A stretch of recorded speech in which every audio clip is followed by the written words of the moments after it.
Welcome to Adventure Thinking, an intimate series of live video podcasts that explores the mindset born from challenge, adversity, and living a life of no regrets. I'm Jonesy, your host, and for the past 20 years, I have been lucky to have embarked on some crazy expeditions. And I'm Lauren, your other host, and I haven't. And returned transformed, with some pretty epic tales to share. I'm more of an accidental adventurer. You just start to question why you're doing it. Each week, I'll be bringing adventure stories We'll be bringing and mindsets down from the proverbial mountaintop as we dive into the hearts and minds of some of the world's greatest adventurers. These are people that have achieved truly phenomenal undertakings against all odds and have returned better for it.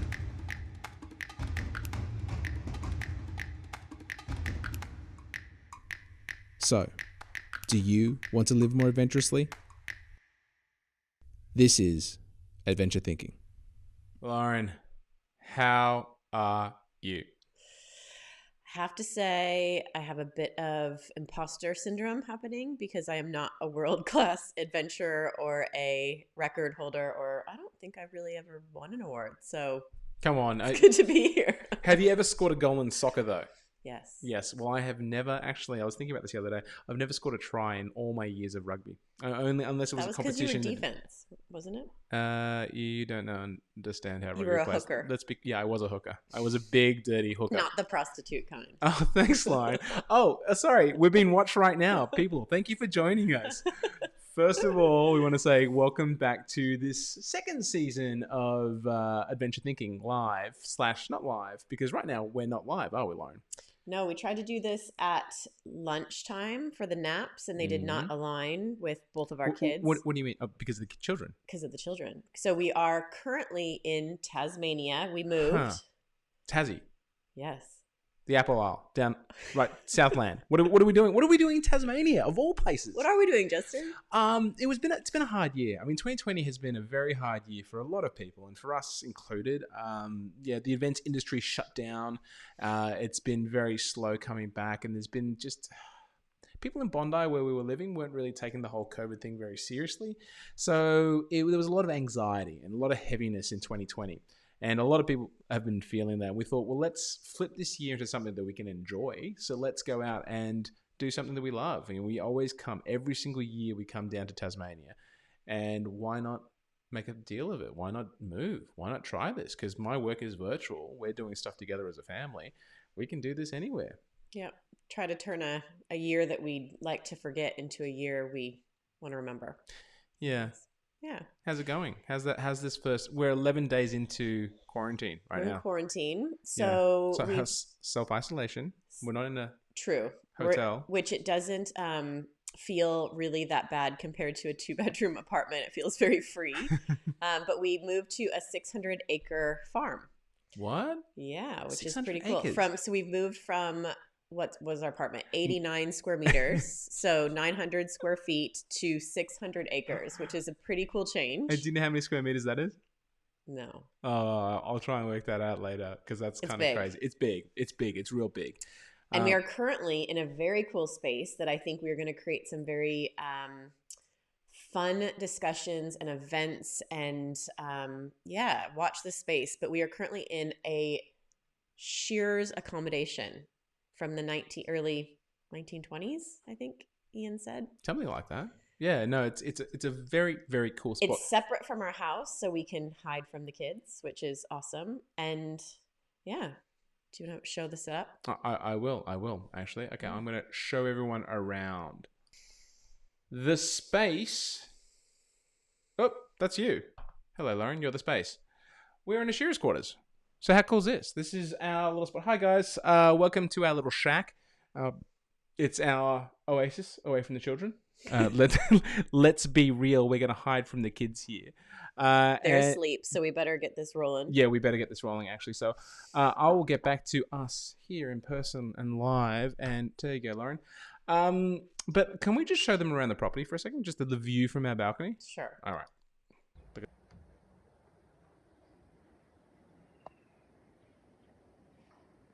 How pretty is that? I mean, seriously. That's the outlook from our balcony. And here's our darling little daughter. Hey, Morgan. Do you like your new place?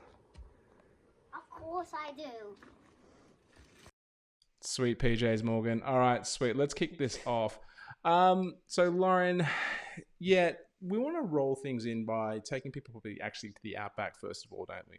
Because your story is really going to sort of come from that journey to a degree, isn't it? So to give you a bit of a refresher, what did we do together? Did we do something? Long walk? What did we do together? Hey, Lauren, not all the details, please. We walked halfway across Australia. So 1,800 kilometers, 102 days, which I think was your longest expedition. Correct me if I'm wrong. Yeah. And it was my first expedition. So I'd never done anything like that. Which is pretty... And your third. It's pretty badass. I mean, so if you haven't noticed, Lauren is our guest today. It's going to be pretty awesome to interview Lauren. The most important person to me in the universe. And she's going to be diving into a theme. But before we do, let's just take you out to the Outback for a second and have a little look at this.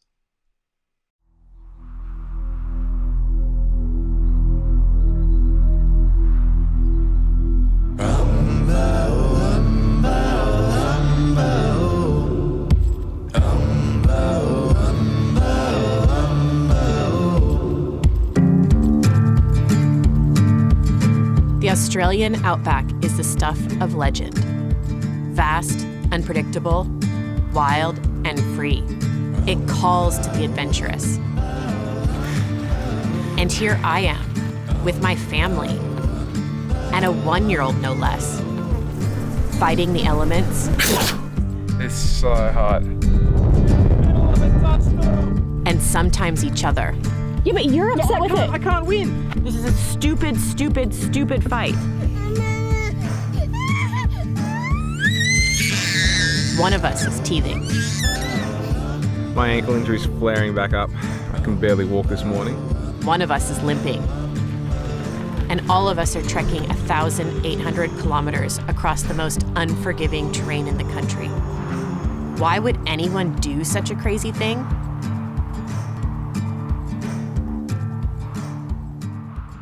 Sometimes I do not know. Well, I have no idea. Why? Why would you? Why? And to tell the truth, the reason why has probably only made sense this year. Like, that's what I think personally. So we got back from the Outback and we were scratching our heads a little bit and thinking, was that good? Was it good for us as a couple, as a family? And it was, but it was definitely a hard trip. We definitely pushed the envelope at times a bit too far, we thought. Oh, really? What does that mean, Lauren? We had some good fights out there. No, not really. We had a couple. Yeah. Yeah. We have a couple at home too. True. We're gonna have. It's not different. Yeah, that's fair enough, actually. But we thought that I should say that it really made sense this year that I think collectively our resilience had increased from that trip. So 2020 could have been a worse year, I think, for us. So we're going to kick off with a theme that you selected, Lauren, which is the theme of, perfection. Or is it more actually perfection, or is it progress that you've actually selected? Now, why have you selected this theme of progress over perfection? I think it's not to let perfection stand in the way of progress. It's something that I learned actually on our first weekend camping as a family. On our trial expedition, night 1, we were only out there for a night, and it was a fun night. It was a big lesson that I didn't realize maybe I had to learn, but I realized that, my whole life I had, and let me be clear, I am not perfect, nor will I ever be or have been perfect, but it was an ideal of success that I feel like had controlled a lot of the things that I had done in the past, or was a measure or a barometer of success, was this kind of, level of perfection. So it wasn't until, I guess, the trial, one night of camping with a child that really took me to my knees. And okay. We have a video that I wanted to share. All right. Okay. So let's crank. Okay. I know what video this is and I'm terrified. Okay. Enjoy, people.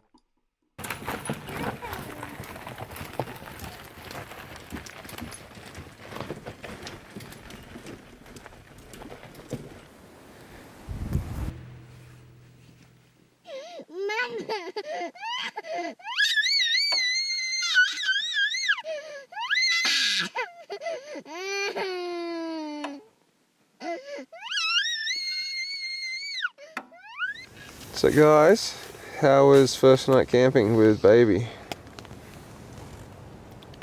I honestly don't know how we're gonna do that for 90 nights. We could barely make it through one. So that was our first trial camping. So not just a fun camp. We had actually spent a lot of time preparing for that disaster of an evening. And probably because I had wanted it to go perfectly, I kept pushing that trial weeks and weeks and weeks down the line. So I think we didn't actually get out camping for the first time until what, 3 months before the Outback expedition? Oh yeah, actually, it was probably I always had an May. excuse of why we couldn't go that No. weekend. And you're like, April. let's just go. And I was like, no, we're not ready. We don't have, whatever gear we didn't have, or, how was I going to feed Morgan without a high chair? And we had to figure that out. And there was this long list where things weren't perfect. And so I always had an excuse why we weren't going to go. So that was we finally got out there, the trial. We had been planning this for months. And I would like to say that trial didn't just end in tears. It actually started in tears. So I guess the story goes that, I had been delaying this for a long time. Justin was giving me a lot of shit. And finally we're like, all right, let's just go. We're as prepared as we're going to be. So we drive up to the Blue Mountains from Sydney, which is like a 2-hour drive. And we aim to get there, around lunchtime. We don't get there till 4 or 5. The sun was definitely setting. Why? Because for anybody that's tried to leave the house with a baby, you know that oddly and humblingly is hard. And so trying to do that with camping gear and dinner and chairs and Lord knows, a warm sleeping suit, it just felt overwhelming. So we finally get in the car 5 hours late, get up to the Blue Mountains, and Was it 5 hours? It yes, was, like yeah. literally we did not get there until I think 4:30, and we were aiming to get there before lunch. Typical parenthood, there's always a ton of stuff. The car was packed too. So the car with just us, our dog, Morgan, we only had one child at the time, was absolutely packed. And let me refresh your memory that we were going for one night. So I'm just sitting here like, how are we going to do this? Like at this point, we had sponsors signed up for our Outback expedition. We had committed to it, between ourselves and with our family and friends. We were going. So from my view, I needed to see that we could, one night should have been easy, and it didn't start off that way. So we get there, and, Morgan was, what was she, 14 months at the, no. We left when she was 14 months. She was probably, she would have been 11 months, 12 months, a year. Yeah. And she was at that stage that she was crawling. So she wasn't walking yet, but she didn't want to be in my arms anymore. She wanted to be out exploring the world. So we're in the trailhead up in the Blue Mountains. We arrive, it's sunset. We're trying to unpack the car as quickly as possible to get to the campsite before it's dark. And Morgan wants to get out of my arms, and I'm trying to unpack things. And I'm like, she doesn't want to stand in this, the ergo pouch. So I think, oh God, what's on the ground? I am in Australia, by the way, like, anything can kill you is what you're told when, you're from America. And it's true. There's snakes and spiders or whatever. But I thought, well, I'm going to have to put her down sometime in the Outback. So we might as well put her down now and see how she goes. So I put her down just like in, right next to the car, kind of off the trailhead.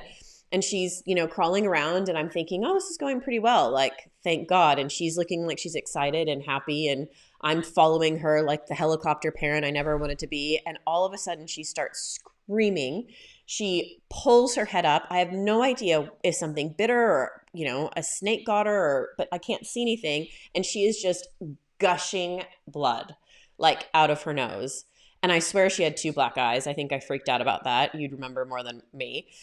And I would like to report that I was calm, cool, and collected Was I, Justin? No, definitely not. No. I lost it. I was like, how are we going to, survive the outback and keep our child safe when we can't even do that for 5 minutes and we're at a trailhead? And it also, the feeling of, I guess, vulnerability, like she was now injured. I didn't know how bad, but even at a trailhead in the Blue Mountains, relatively close to hospitals, freaked me out that we were that far away. So it really put into perspective what we were about to do and how far we were about to go in the middle of nowhere with a child. So I started to freak out and panic. Justin, I forget what you said. I kind of drowned you out. Well, no, can I just jump in? Because Yeah. I remember running over, like all of a sudden there was like shit was going on, blood coming out. You ran over, and I remember you sitting down with her trying to calm her down, and she was going crazy. She was going great, and she's got a good set of lungs on it, like crazy. And I was freaking out inside as well. But I remember going out, checking her out, and then realizing it wasn't that bad. Like, yes, there was a lot of blood, but beyond the blood, it wasn't that bad. And I remember going for the camera.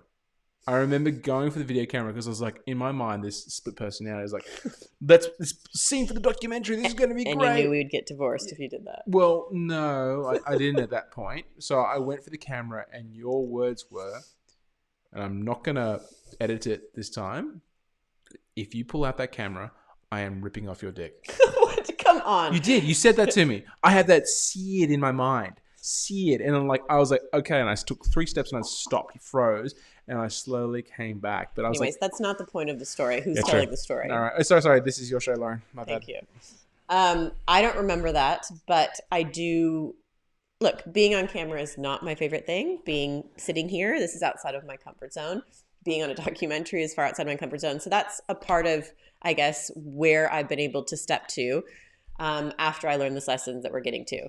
So anyways, we took a spoonful of concrete, as they say in Australia, to harden the F up and kept going. So we packed the carts and, we got rolling. So as you could see in the video.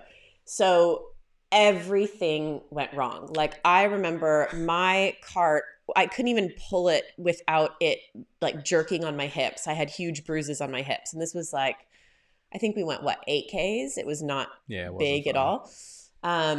Because the cart, I'm 6 foot, and the cart was probably made for like a 5'5". So we hadn't figured out the wheelbase.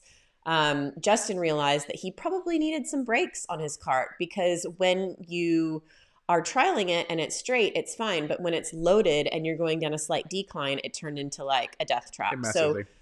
So, but I could literally the list was long about what wasn't working. We get to the campsite. We have an IKEA, high chair which we can't take, but I'm like, what the heck am I going to feed her on? And how the heck is that going to work? The sleep suit, she froze to death and screamed all night. We were freezing. The tent didn't work because it was too light, yet, in the outback, it's negative degrees when we were starting. So basically, the whole thing was a disaster. Every single thing felt like it was wrong. And we had spent a lot of time trying to get that right. It wasn't like we were just winging this. And it wasn't enjoyable. Like, it was the worst night of my life. I was exhausted. Dylan, our other child, Morgan didn't sleep. And I'm thinking, why the hell are we doing this if it's not even fun? There was no sitting by the campfire and telling stories. Eating s'mores and hot chocolate, all these things that I thought we would, the whole point of camping. It was just a total shit show. I don't know if we could say it. It's our podcast. It's our podcast. So we can do it was a total shit show. So in my mind, I held it together. We went back to the car in silence the next morning, packed up, and drove back to Sydney. And I just knew that if I opened my mouth, I didn't know what was going to come out, and it wasn't going to be good. So I just told Justin, look, I think we need a date night. Let's get home, call a babysitter. Let's go out to dinner, and let's talk about next steps, thinking it was obvious, what we were going to do next. So we go out to dinner, actually the same restaurant that we decided to do the Outback. Shout out. That's an amazing restaurant. Great Italian restaurant. Split a bottle of wine, calmed down, and rationally, I thought we were going to come to the same conclusion. And I said, well, how do you think that went? And Justin looks at me, and at the same time, I look at him, and I was like, I cannot believe, like, who's going to call the sponsors first? Like, we're obviously, like, I didn't think there was any question that we were still going to do this expedition, We're because still going to or not going to do?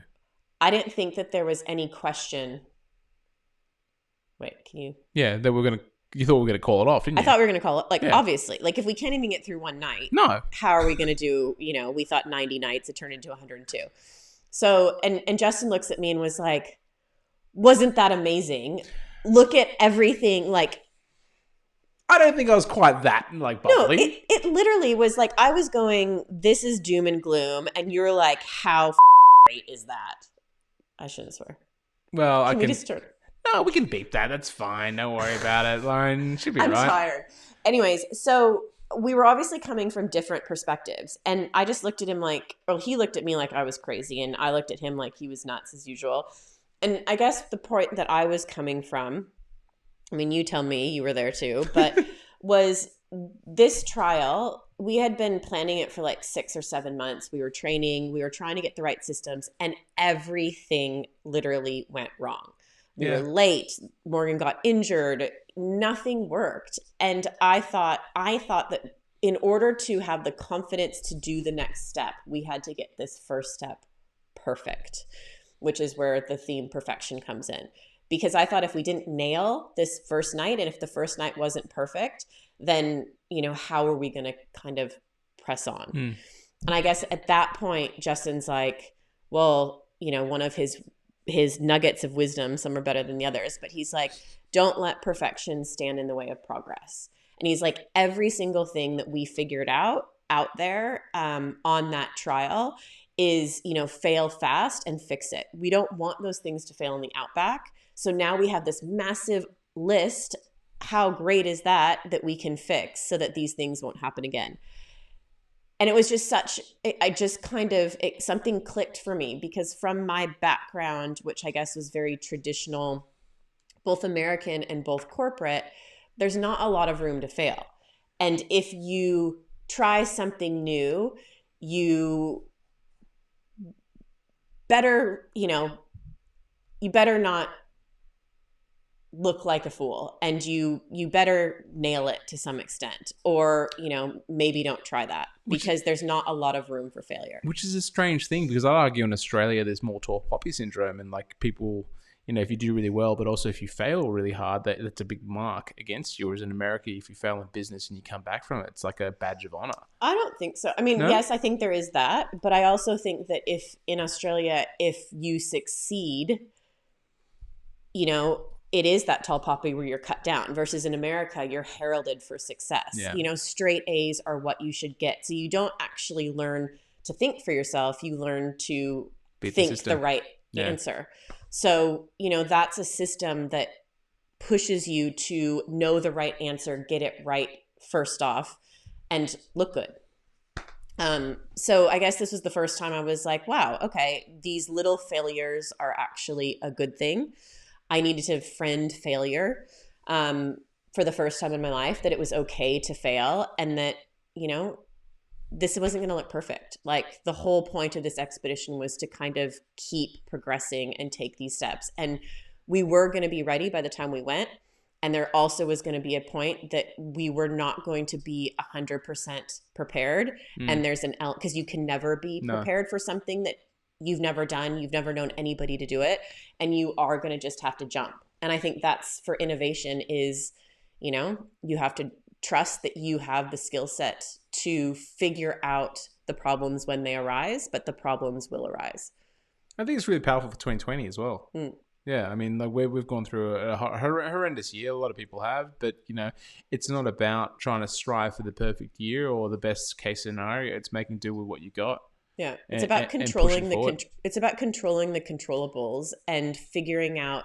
And I guess for me, resilience is not that nothing phases you. It's that when things go wrong, you're able to figure them out in that moment. And up until that point, I was just hoping that everything went perfect.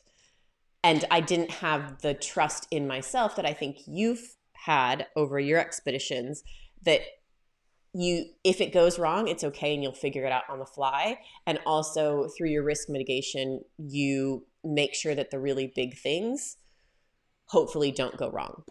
Well, yeah, it's strange, and we've reflected on this a fair bit, that I'm generally pretty good at that on a trip or in the lead up to a trip. Yeah. Pretty bad at it actually sometimes in everyday life. And I've got to say thank you, Lauren, for sharing that story. That's I think it's a really powerful, important story, and it's something that we talk about a bit.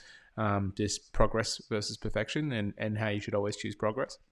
But I also like to thank you on a personal note for actually saying that I motivated you and I gave you a kernel. It's rare. Yeah, it's very rare. Lauren tells me all the time, I am a speaker. I do that for a living. He's a professional motivational speaker. And Lauren's like, say something motivational to me. I'm like, you put me on the spot. I can't do that. And like, it just doesn't work. It doesn't work on a spouse. Motivation doesn't work on a spouse because they know and they just think it's cheesy and terrible or whatever. And I'm not cheesy, but I'm glad there's some kernels that you're taking from it, Lauren.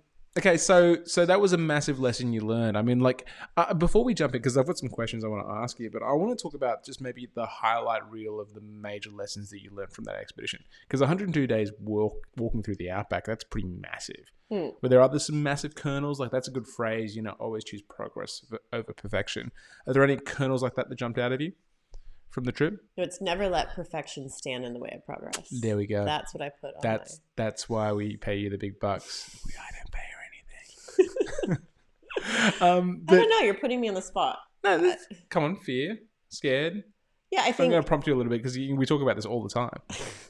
I think friend failure. I think fail fast and small, ideally, and to get comfortable with failure. Like I struggled to be on camera. I struggled to speak publicly because I don't want to fail. It isn't something I'm comfortable with. I don't think it's something a lot of people are comfortable with, but I do find and I think as a child, I was easier to just give it a go.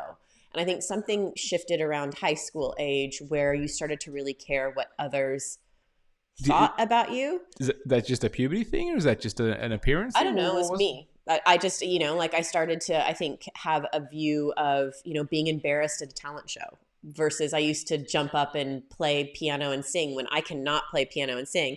And I won, at the talent show. I think I was in 5th grade. And I remember having no concept that I could totally fail and that would So you can't play piano and you can't sing and you won at a talent show? Yeah, I played Twinkle Twinkle Little Star and I won the 5th grade Villa Academy talent show. Either the pool and you can attest that I could not sing. Yeah, I can.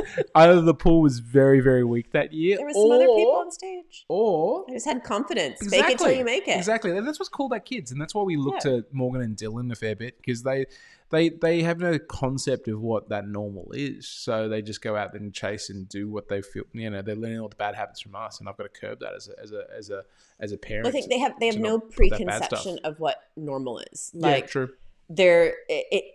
It was really interesting, actually. Can I tell another story about this move specifically? This is your show, Lauren. You can talk whatever you want. Okay, so it was very endearing. So obviously, like Justin said, this year has been challenging financially because the events industry has gone. And that is where we, especially now when I've pulled back from, I guess, my traditional corporate world, since I've had kids and consult here and there. But that is where we've, I guess, merged our lifestyle with, I guess, affording financially, making it all work. And to have the events industry go was tough. So I feel like we have been in financial crisis since probably March.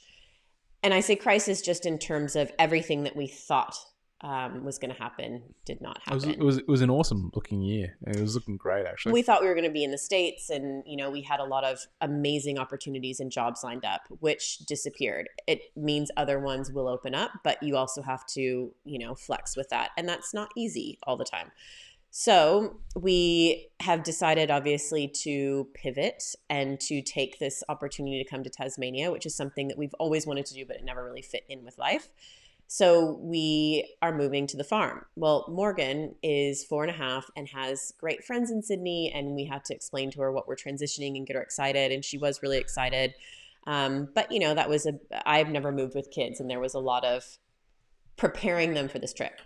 So finally we, she's our furniture moved. That was a big thing for her. By the way, moving with kids, was it fun? No. Horrible thing an in the world. expedition. Yeah.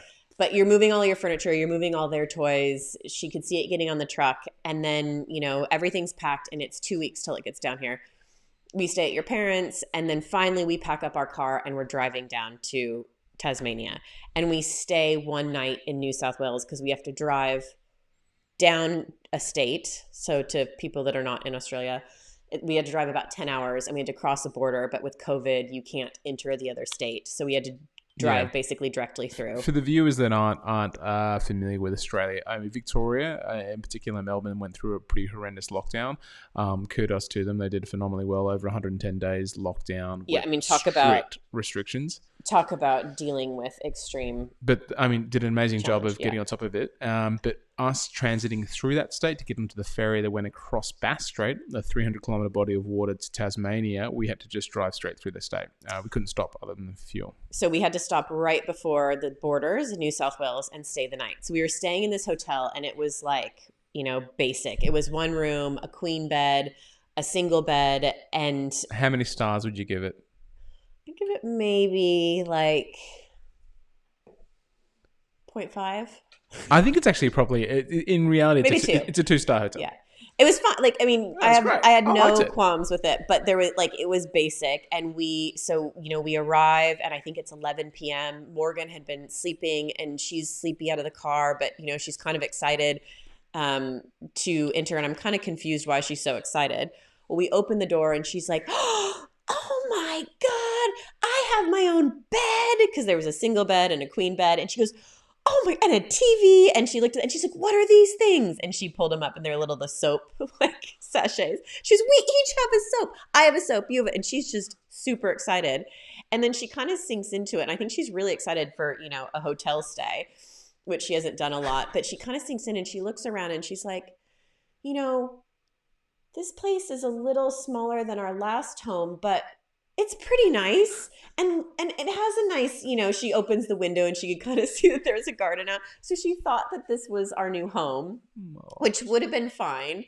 But just she had no preconception of what the next step was going to be. And whatever that step was, she was looking at the positives, the cool things about it. And it just warmed my heart that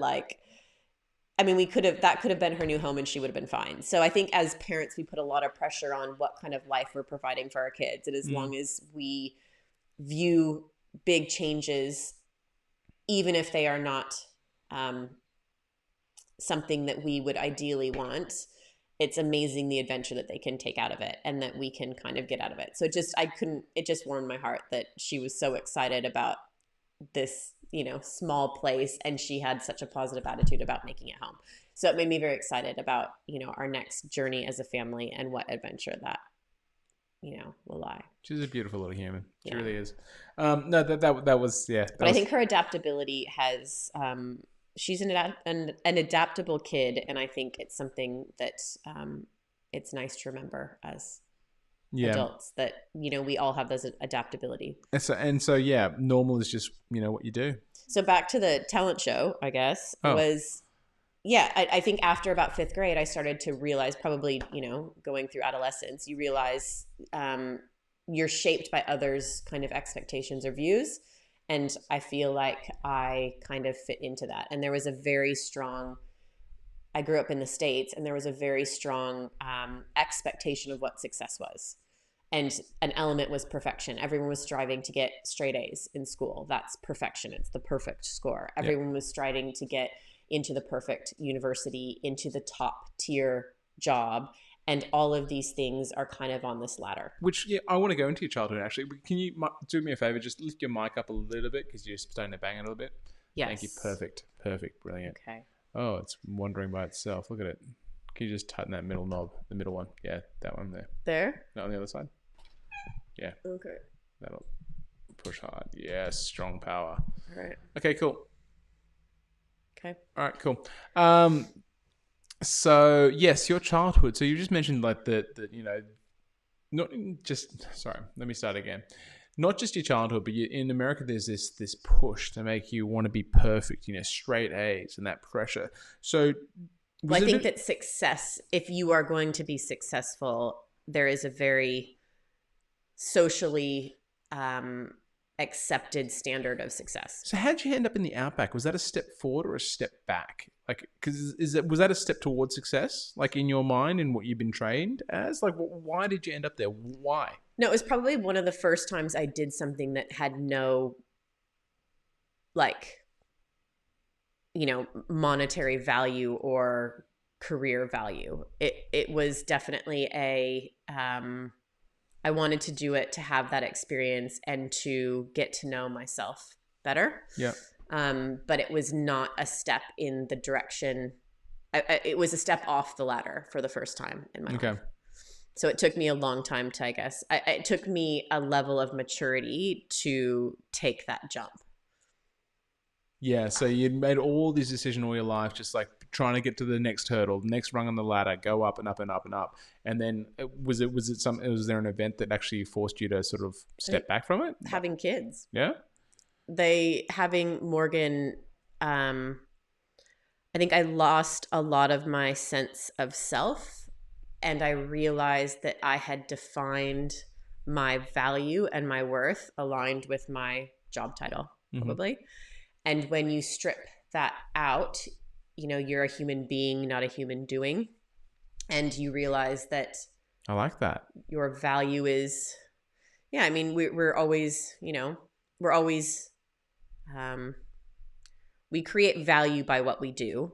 And in a modern world, I think the Indigenous Australians are, you have to know somebody and be with them before you can actually get on and do something with them, versus I feel like in Western world, you have to prove that you can do something or that you have value through doing before somebody is willing to be with you. So I think for me, I realized that being a mother was this thing that I probably hadn't defined as successful. And here I was being very humbled by it. Morgan was a tough kid. And a lot of people think, oh, you went to the Outback because parenthood was so easy, you might as well just, sail through it. And actually we went to the Outback because parenthood was so shockingly, it kind of changed our perspective of how the world would fit. I didn't know how corporate me and parenthood me would come together. And Justin didn't know how, you can speak for yourself, but how adventure and family life would come together. And the Outback we didn't think it would solve the problem, but we thought that it might give us time to kind of find our own path and kind of work through this very unknown period of time. There's something very cathartic and also meditative about the process of actually walking. The lead up to the trip was horrendous in the sense that it was just go, trying to get everything ready. And anyone that tells me that they get to an expedition start time and they're well rested, they didn't do the planning and preparation themselves. They had someone else. They outsourced it because we were exhausted at the start of that trip. But this conversation makes me want to ask two questions in particular. Like, first of all, because this is a question that other people have asked or led on to, but mechanically, how did you end up in the Outback? Like, how did you make that decision to do this trip? Now, I know my side of the story here, but I want to hear it from the horse's mouth. Like, why did you go? What were the steps that led up to you going, you know what, we're going on the Outback? And whose idea was it? I don't know that intellectually there wasn't a it wasn't necessarily rational. It was a gut instinct that it felt right and I wasn't going to regret this later. Kind of similar to this move actually in Tasmania. Like, I felt like it was a calm decision in my gut. I felt like my chest was equal parts nervous and excited, which is kind of the same, energetic feeling. And then my head was going, what are you doing? There is no point to this. It was very much that rational, you're crazy, don't do it. And for the first time, I probably didn't listen to that. I think, it was my idea to do the Outback trip as a family. Justin, you were planning an expedition to walk across Australia of its entirety, and you were planning that before Morgan was born. And I think when Morgan was born, we realized, one, how she was a tough kid because she has reflux, but how much, your time is not yours. Your priorities shift, as it's all these cliches, but it's true. And you realize that if you did do this expedition, 4 months for us to be apart is no big deal, but 4 months or 6 months even for you to be away from Morgan, you would have missed her first words, her first steps, all of it. And also it would have put a lot of pressure on me to be solo and to be working, et cetera, et cetera. So I think you were thinking, is this the end to my adventuring career? And, you know, without getting into the total story, for the first time, I probably hit some doors were closing in my face that I had never felt from a career perspective. Probably because, you know, I couldn't hide the fact that, you know, choosing life was inconvenient to, it was at a contradictory to putting, you know, all my energy into the corporate world. So for the first time, there was something that I was doing that didn't really fit in with that. You mean having kids? Yeah. Yeah. Yeah. And then I realized that it was something I wanted, but my whole self-worth was defined by my success in, you know, the system that I no longer fully fit into or potentially deemed successful like I had used to. Do you want to jump into you know, I'm privy to some of this information that no one else is, but do you want to jump into the story of what some of the hits you had were around? And feel free to say no if you feel like it's too personal. No, it's not too personal, but I think, you know, I think it goes off of the point of the progress and perfection, but I guess it doesn't, in the sense that I had kind of, you know, I had the straight A's. I went to the right college. I got the job that was very hard to get in the accounting firm. So I'm a CPA by trade. I studied business. And, you know, I think there was 5 interns at, you know, Ernst & Young, and I got one of those spots. And I'd always, whatever I had set my sights on, I had achieved. I had spent the last 8 years in the corporate world, and I was outgrowing my role, and I wanted to jump to the next level.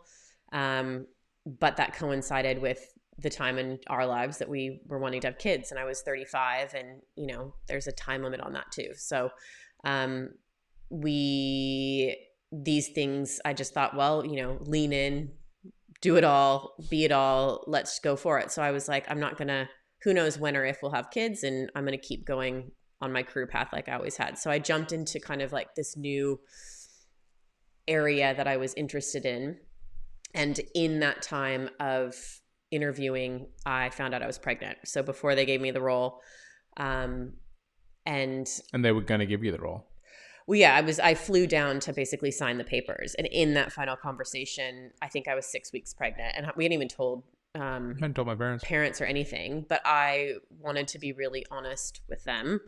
Cause I don't know, that's a core value of mine. So I told them that was the case, and that kind of changed there. They were very supportive in words, but then they, basically turned it into a contract until I was born. And if I could prove myself through that contract period, then I was assured that I would get the role. Long story short, I proved myself through that period, created a strategy that was accepted by the CEO, CFO. I was fully pregnant. I think I handed over my laptop when I was in labor, because that's just what I do. And I was thinking, you know, I'm going to do it all and be it all. And then I had Morgan and didn't sleep. And I remember being in a really tough place when she just screamed for like, I don't know, I think it was 17 hours a day or something. And she didn't sleep for more than 2 hours. And I remember being in the corner, you know, crying and looking outside. It was a bright sunny day and we were in Bondi and everyone's going along normal. And I just felt like my whole world was closing in. And I thought, you know, I made the wrong choice. I'm not, you know, capable of being a mother. And I don't, you know, I will own this decision, but oh my God, like what have I done? Because I'm not very good at this. And the only thing I knew I was good at was this corporate thing. And so I reached out to them after she was probably 8 weeks and didn't hear anything. And the meetings that was supposed to happen at 3 months didn't happen. Finally get a hold of them, finally set up a meeting. I remember juggling and pumping, and it was just, everything felt hard when it never used to feel hard. And I sat on this phone call and I was supposed to be connected with the CEO, and I waited and waited and they never showed up. So it was kind of the first big failure that I had from a corporate standpoint. And it kind of came together with this period where I was feeling like a failure as a mother, and I didn't probably have the resilience in my own personal self to be able to withstand these big changes. Mm. And I realized that if I was going to raise a resilient child, and if I was going to live a life that was, meaningful, that I'd need to be able to withstand these knockdowns better than I was withstanding them. And so I think at that stage I was like, let's go through the Outback and let's do something really different and let's have an adventure. And, let's do something we're not going to regret when we're 80. Yeah. No, it's you're an amazing beacon to our kids. I'm going to say that. I say you're killing the parenting stakes compared to me. You really are. But that's a brutal story. No, I mean, it just started. I think that it goes back to that, the first night of camping was the worst night we ever had camping. And it got better and better. And same with parenthood. I think it was the hardest in the beginning. And it's gotten easier. And we've gotten more adaptable. So for anybody that's starting something and it's really tough, whenever people say, I have young kids and I want to take them camping, what do you suggest? And I'm like, keep your expectations low. You're investing in the future. So just know that first night will probably suck. But, don't go into it thinking it's going to be all hot chocolate and campfire stories with a small kid. It probably will suck. However, you're investing in something that you're going to share in the future. And, 80% of their neural pathways are laid down before they're 2. So if you're taking your kid out into nature, even if it's not the perfect experience, it's going to be a worthwhile experience for them. It's going to change who they are. And it's going to help you reduce your stress as a parent as well. So I think it's worth it, even if it doesn't go perfectly. If you're just out there, it's a success. It's that movement forward. It's that progress. Yeah. 100%. I got to say, I'm not going to mansplain that situation that you were put through. I saw it from the sidelines and from being, part of the team. And it was horrible to see. But it's interesting having heard that and then being more, I suppose, if you're looking to buy a white van, you see more white vans. But because that happened to you, I started hearing a lot more about similar stories for other women. Can you just quickly share, you met a lady on a plane flight coming back from the US by yourself, a lawyer, who was sitting on the plane next to you. And just like the fact that how far, high-powered corporate woman, how far she went to actually kind of like make family and work, when she's at such a high level. Oh, she was a banker. Oh, banker. Sorry, Yeah. I thought she was a lawyer.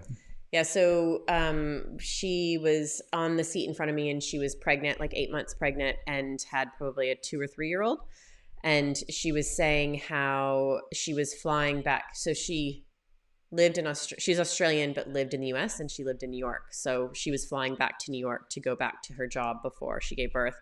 And she was saying how she took 1 day off after having her first child, I think it was a daughter, and then went back to work the next day. And she had to sit on a donut because she was like a trader. And so she was at a computer, and she, her body was torn apart because she had a vaginal birth, and she went back literally the next day. And people kind of, it was a badge of honor that she was back. And a piece of me can see that, being American, like, good for you for doing it all.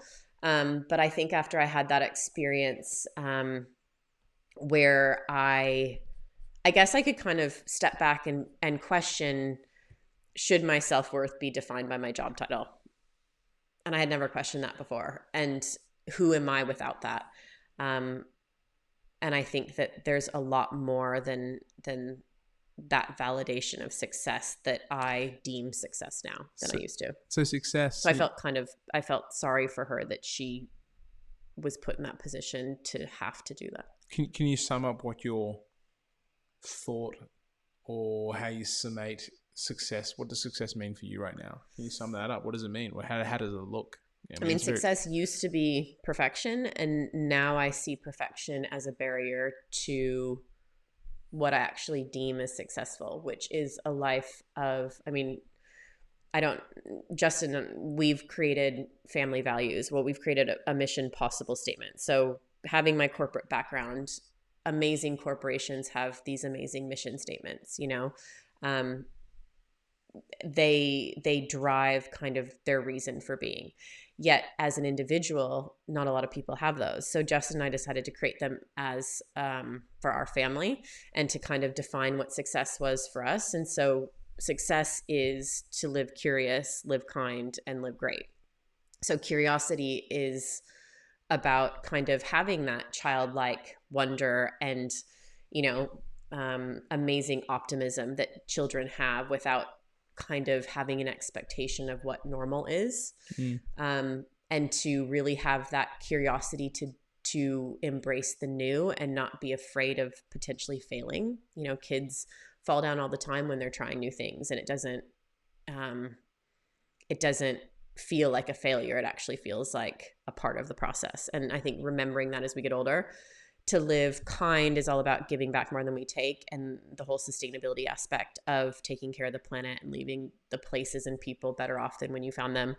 And live great is all about building a life that you don't need a vacation from.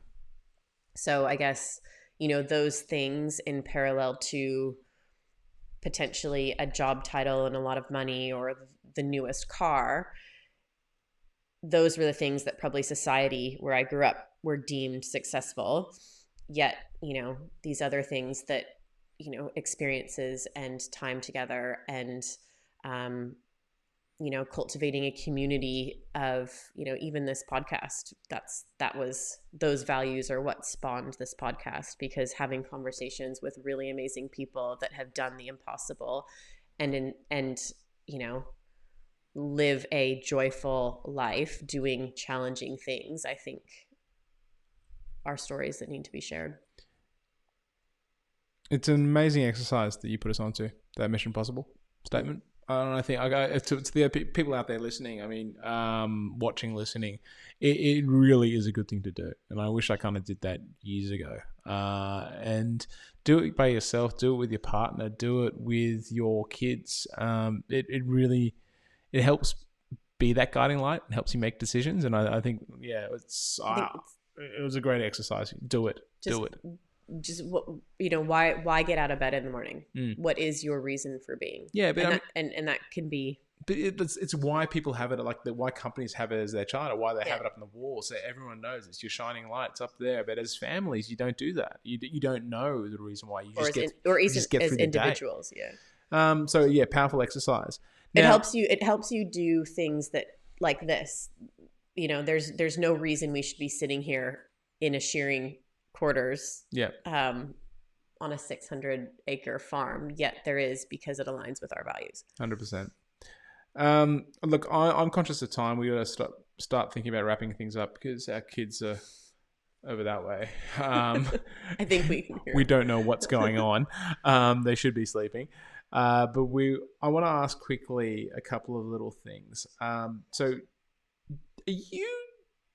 your childhood, were you meant to be in the outback? Are you a super outdoorsy person?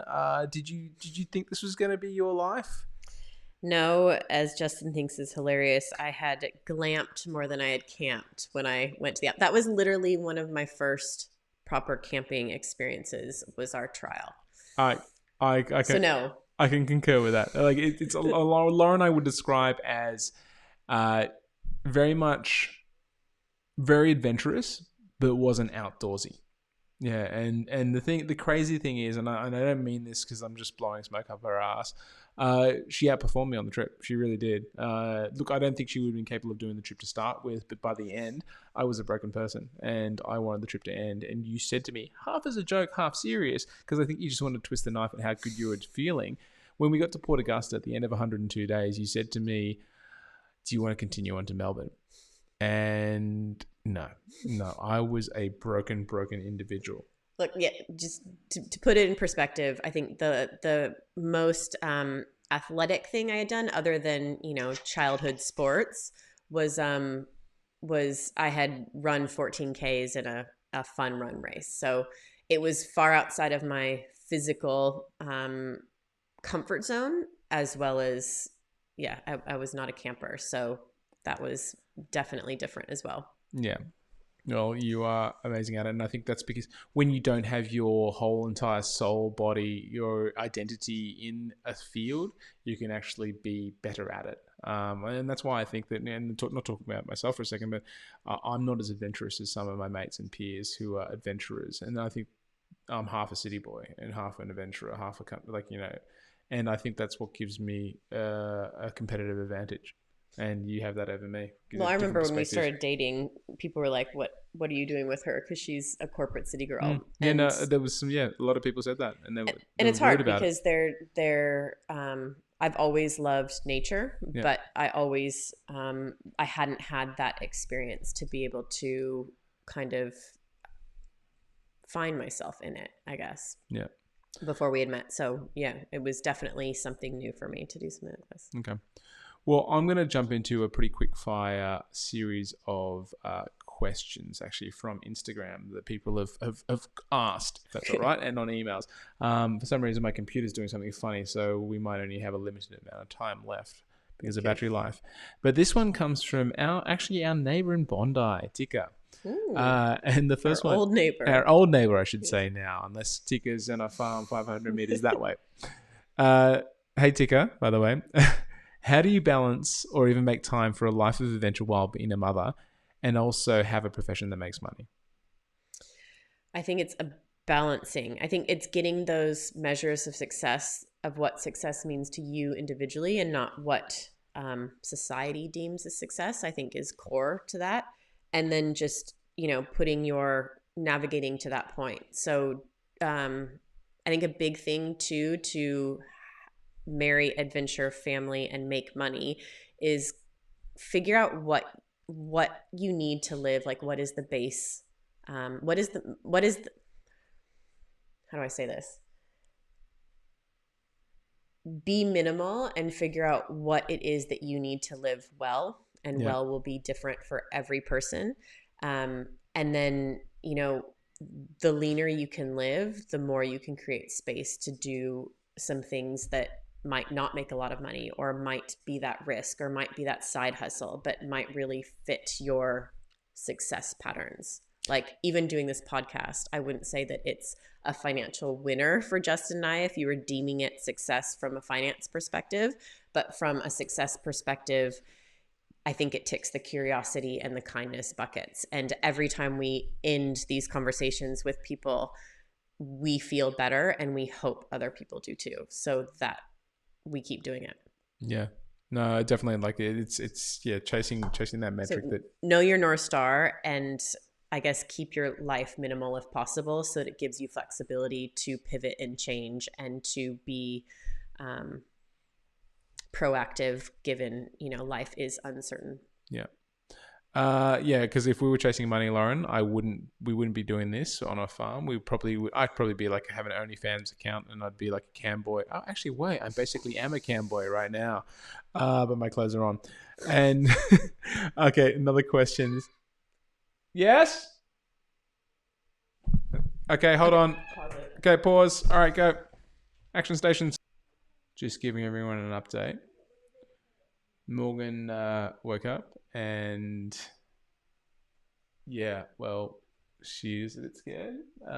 So Lauren's going out and I just overheard this. I wish I'd left the mic on, but she was like, "Why are you scared?" And she's like, "Because of the quolls. There's all these quolls out there." She didn't want to come out to the shed where we are because there's these quolls and they run around. And last time we were here in Tassie, she had her shoes taken by a quoll. So I will pause you again, but we'll be back in a second because I want to wrap this up. Lauren, we're back. What happened? Okay. Morgan needed a cuddle. She woke up. She is calm. We probably have 5 more minutes. So to rehash Tika's question, how do we juggle it all? I guess imperfectly. Okay. It's never perfect. Just I guess that's the whole progress over perfection, back to the theme. But Done. yeah, it's rarely perfect, but you just got to keep one step in front of the other. Okay. All right. I'll go quickly. Next question here we have. My question for Lauren is, and this one comes from Simon here. My question for Lauren is, what advice would you give an adventuring husband, myself, who wants to get his wife encouraged to do more adventuring? Obviously not on Jonesy's scale, but I am talking about more 6-foot tracks, 3 capes, canyoning, hiking, camping type of stuff. I generally take the kids and she is reluctant. How did Jonesy get you adventuring and what worked to get you on board while taking a toddler on such a crazy walk and adventure? You kind of answered it a bit, but is there any highlights or any other little tips you want to give him? I think Justin and I had this in the Outback, and I won't get into the story because of time, but we realized that our, how do you want to say it? What I don't know. I'm not in your mind. What do you want to say? Remember that one fight where we had gone 22, 24 Ks? Oh, okay. And I felt like we had achieved kind of our progress. I think if you do go into the outdoors, you want to make sure that you have the same. Oh god, yeah. What English language? Come on. You want to have the same metric of what success is. I think you want to objective.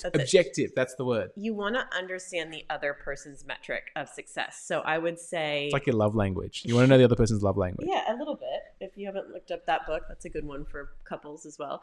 But for me, I wanted to adventure. It wasn't about being fastest, winning any awards. It wasn't even about 1,800 kilometers. It was about who would I become on that journey. It was about the internal journey. So for me, it was the experiences of the people that we met. It was being in nature. It was putting away my phone. So a draw for me to the Outback or to any natural space is connection and disconnection. So all of those things are important to me as a human.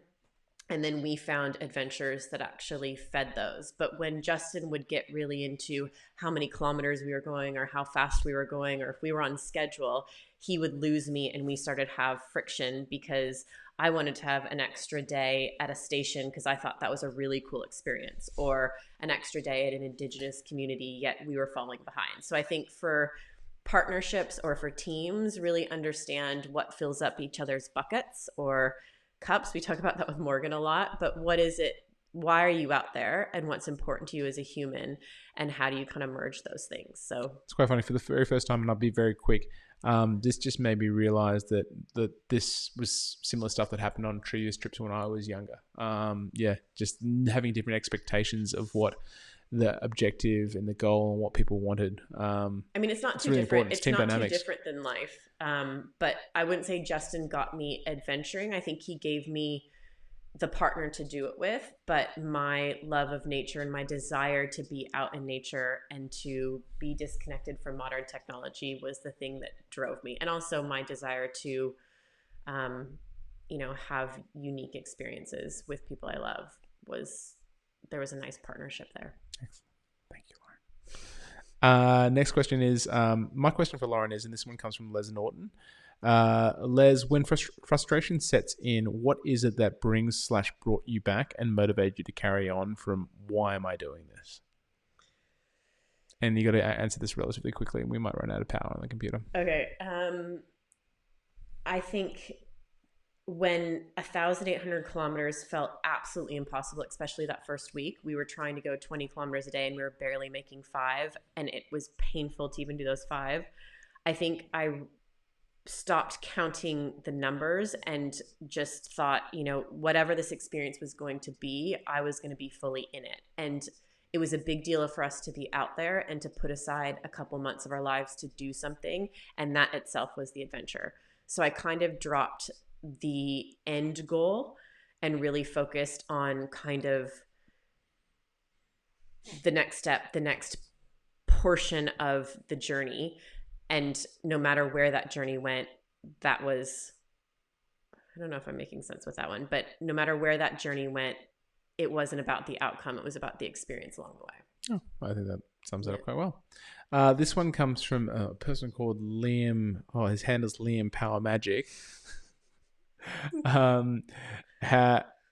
does she put up with a husband who wants to go spearfishing all the time? How do I put up with a husband that has FOMO is probably Justin and my biggest, Justin thinks he can fit in. I can. No matter what he wants to do, he'll just say yes to it and he'll think he can do it all. Yet then he's up all night and running 1,000,000 miles an hour. And I actually like to pull back and be on time for things and have less. So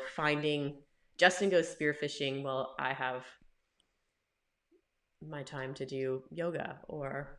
No, yeah, it is. And if you bring back lobster, that's good too. This is the question that generally happens: is like, did you get any lobster?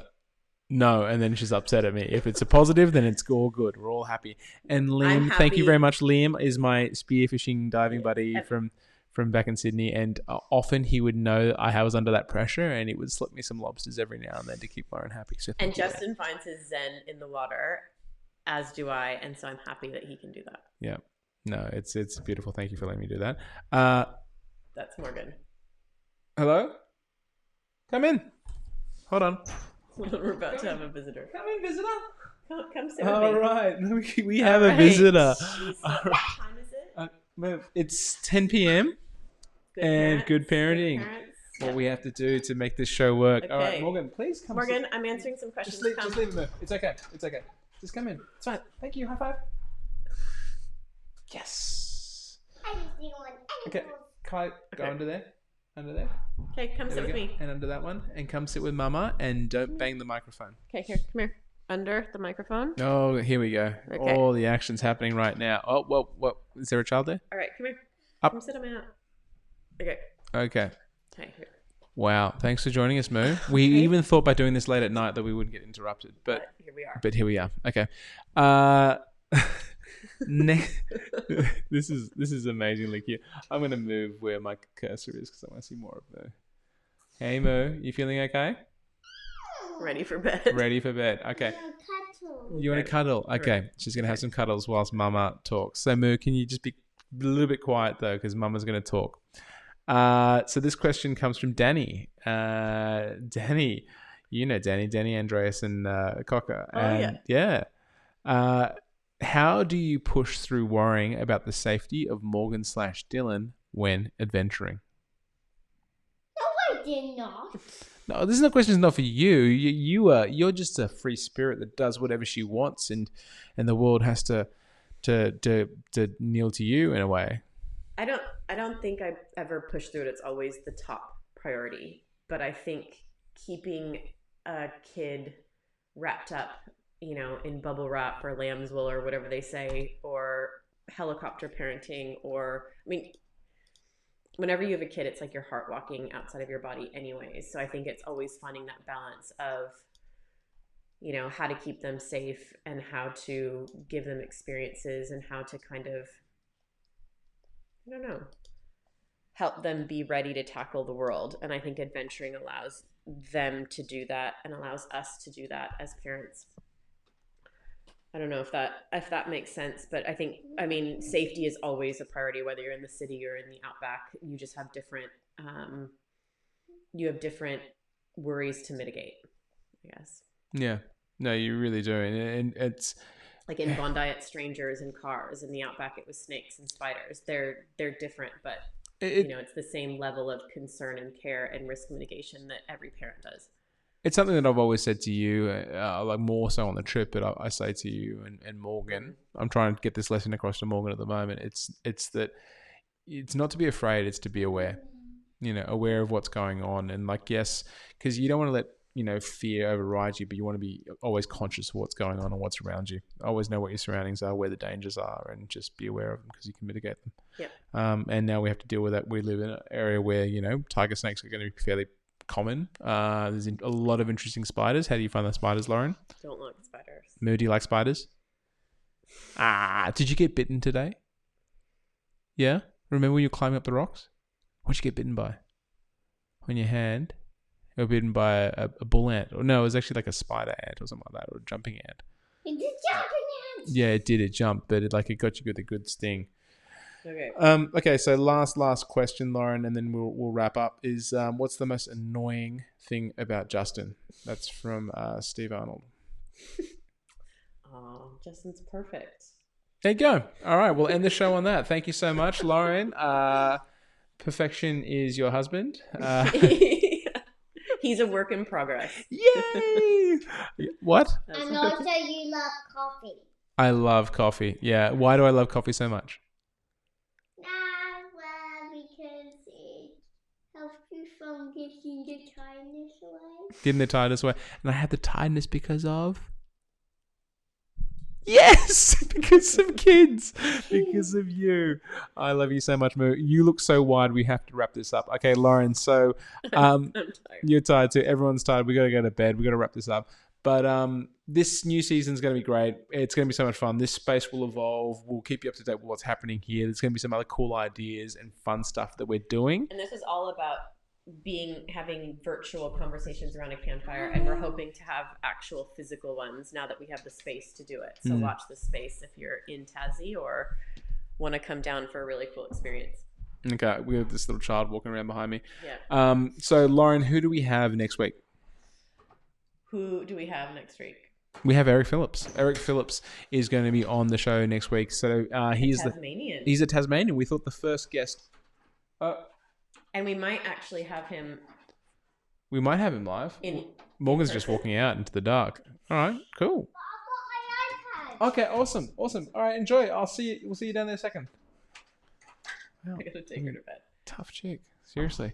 So Eric Phillips is going to be our first Taswegian guest on the show. Hopefully live in person. We'll find out. And Eric Phillips is a pole explorer. He's been to the North Pole I don't know how many times, South Pole, done some epic expeditions, but he's also head of the International Polar Guides Association.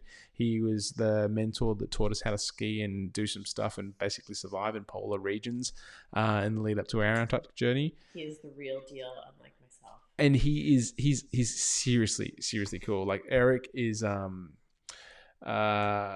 his theme is longevity, which I think is an awesome theme for him. Because, and tell a very quick story, I was talking to him on the phone, talking about the theme, having a chat, and he was like, yeah, I think about longevity. And I was like, okay, cool, that's an awesome theme, because like it's really relevant to me. Like my body's starting to hurt, and so yeah, it'd be great to talk about that. And he's like, I asked him how old he was, and he goes to me, and I thought I misheard it. He was like 60, and I was like, oh, 50. And he was like, no, getting close to 60. And the guy climbs hard, he bikes hard, he does all this stuff. I mean, like I couldn't believe that. I thought he was late 40s, like max. So I'm super excited and stoked for, he's an awesome guy. He's really, really cool. And I'll put up a photo of him right now just so everyone can see him. This is, there we go. There's a picture of Eric. Hey, Eric. So that's going to be happening next week, and it looks like it's going to be 12 p.m. on Wednesday. So we'll keep everyone up to date on that. But if anyone else has a thought on who else we should have on the show, please let us know. I'll bring Lauren back into the picture. Send us a message, jump on, let us know who you think. Also, we're going to be doing a mix of live and pre-recorded. Oh, yeah. Just because life gets in the way and not everybody can stick to the 12 p.m. Wednesday. Not even we can't. Yeah, at times. It's hard. It's life. So there will be elements of live and pre-recorded on the next series. So we'll be playing with that. We're going to have a fair few more international guests coming up on this season. A lot of Australian content, but international guests, and it makes it very hard if you're trying to speak to someone in Norway or the UK. And we're working on getting this turned into a pure podcast. Yeah. So something just audio, so that when you're out and about and doing your thing, you can pop this in and listen to it. So stay tuned for that. Stay tuned for that. Thank you so much.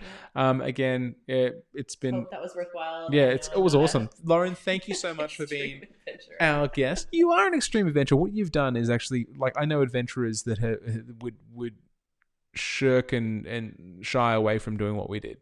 And as I said, you outperformed me on that trip, and you are a person I look up to. So I love you. You as well. I love you. I don't say that to all my guests. That would be awkward. But I do have man crashes on a lot of them. All right, guys. Thank you so much. Catch you later. 10 and our children are up. All right. Well, one of them is. Okay. See you later. Bye.